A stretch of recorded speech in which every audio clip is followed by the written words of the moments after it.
Europe 1, 7h46. Après s'être déjà vendu à plus de 600 000 exemplaires en France, le livre de Valérie Trierweiler va sortir en Angleterre, où l'ex-première dame a un plan média redoutable, paraît-il. Pour la première fois depuis la sortie de Merci pour ce moment, son éditeur, Laurent Beccaria, accepte de parler à la radio. Il est votre invité, Thomas, pour l'interview Vérité d'Europe 1. Bonjour Laurent Beccaria. Bonjour. La première question, c'est comment avez-vous fait ? Pourquoi Valérie Trierweiler vous a choisi, vous, les éditions des Arènes, petite maison indépendante ? On a fait ça à l'ancienne, à une rencontre, et puis le fluide est passé, et c'est une question de confiance. C'est comme avec un artisan, un médecin, vous avez confiance, pas confiance. Et le chèque d'avaloir, il était de combien alors ? Il était 0. Zéro. Voilà, Elle n'a rien touché avant ? C'est à la fin. Non, rien du tout. Étonnant. C'est vrai ? Ouais. Au début, on a compris le silence de Valérie Trierweiler dans les médias, Laurent Beccaria, et puis là, on découvre qu'elle va quasiment en tournée à Londres sur la BBC. Elle va faire une grande interview au Times, et on se dit c'est donc ça, tout cela, c'était une formidable opération de communication, très bien huilée, très bien pensée. On est là-dedans en fait ? Non, il est tout à fait normal quand quelqu'un publie un livre qu'il soit invité. Ce qui n'est pas normal, Ce qu'on a tous fait en France, et elle n'est venue nulle part. Voilà, c'est qu'en France, elle n'est rien fait. C'est ça qui est plus original et qui est plus atypique. Et pourquoi ? Je crois qu'il y avait le sentiment d'hystérisation qui existe autour de son nom. Si vous prononcez son nom quelque part, et les passions se déchaînent, positives ou négatives. Et c'est pour ça qu'elle voulait que son livre, et uniquement son livre, elle avait tout mis dans ses 350 pages, soit lu. Et elle avait l'impression que les débats auraient été éternels si elle s'était mise à parler. Donc, ce qui est vrai en France ne l'est pas en Grande-Bretagne. Non, parce que bien évidemment en Angleterre, il n'y a pas du tout la même hystérie qu'en France autour d'elle. Il se dit que vous avez expurgé certains passages du livre avant de l'éditer, c'est vrai ou pas ? Non, tout ça c'est du fantasme. Rien ? Rien. Vous n'avez pas touché une ligne ? Ce que j'ai fait, c'est que j'ai fait travail d'éditeur, c'est-à-dire que j'ai suggéré des coupes, dit vous devriez développer tel ou tel passage, parce que le travail qu'on fait avec tous les auteurs. Quel passage, par exemple, vous avez demandé des passages intimes, les passages... Non, c'est-à-dire tous les passages de ce qu'elle avait, les choses vues à l'Élysée, l'analyse psychologique de François Hollande, qui me paraît, moi, l'un des points les plus forts du livre. Vous avez demandé de pousser un peu là-dessus ? On en a discuté, c'est tout ce qui se passe entre un éditeur et un auteur, mais j'ai pas fait de ciseaux. Et vous lui avez demandé d'adoucir certaines choses ou pas ? Non, rien du tout. Rien du tout. Quand vous voyez le retentissement de ce livre qui est devenu un livre politique de fait, est-ce que vous avez des regrets, Laurent Beccaria ? Je ne parle pas des chiffres de vente, je parle du fond. Non, il y a des choses que je n'ai pas perçues, c'est-à-dire que je n'avais pas senti que le livre allait déclencher autant de passions négatives dans les médias. Je pensais que ça serait beaucoup plus controversé.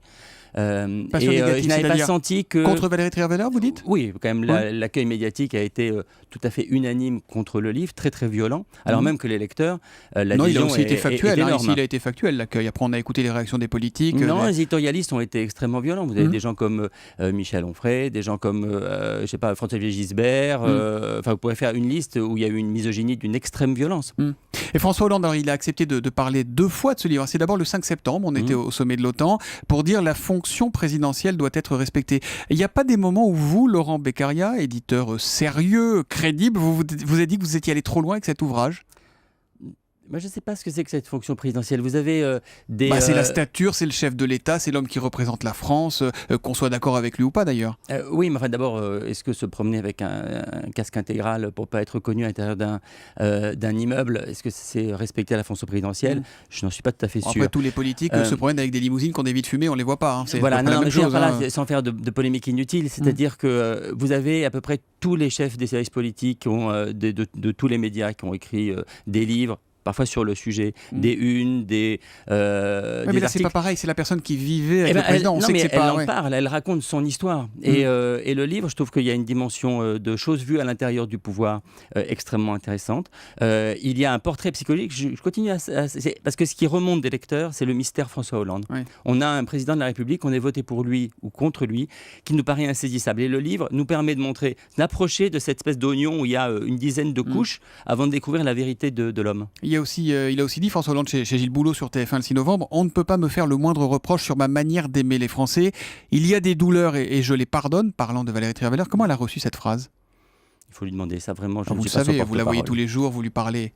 Non, je ne Non. parle pas à sa place. Les Moi, je suis Cendants, éditeur, c'était pas je un sais peu dur? C'est une attaque qui est pas très fair-play. Elle sait qu'elle le tue politiquement en disant ça. Ah, les C'est une Cendants- journaliste politique, Valérie Trierweiler. Voilà, les Cendants, c'est vraiment un moment très important. Moi, quand j'ai reçu cette page-là, ça a été un choc. Et parce que j'étais pas, enfin, je pensais pas qu'il y avait une telle Mais dissociation vous le prenez au premier, entre les vous le prenez au convictions premier degré? et puis ce qu'on dit en privé. Et je lui ai posé plusieurs fois la question de savoir est-ce que vous en êtes sûr. Elle m'a dit oui. Mais vous le Est-ce prenez au premier degré, vous, les Cendants, ou pas? Je crois que c'est au premier degré. François Hollande n'aime pas Qu'il les l'ait dit pauvres. avec un trait. D'ailleurs, il a pas démenti. Et c'est à plusieurs reprises. C'est pas une fois dans une hors contexte, etc. C'est un président qui n'aime pas les pauvres. C'est un président qui n'aime pas la faiblesse, comme beaucoup d'hommes de pouvoir. On voit même sur les handicapés, il y a une phrase que personne n'a relevée, où il parle d'un handicapé en disant « je n'aime pas les handicapés qui font commerce de leur handicap ». C'est extrêmement violent.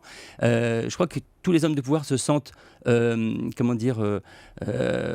dans toute puissance. Et donc ils détestent la faiblesse, ils détestent la mort, ils détestent la souffrance, ils détestent le handicap.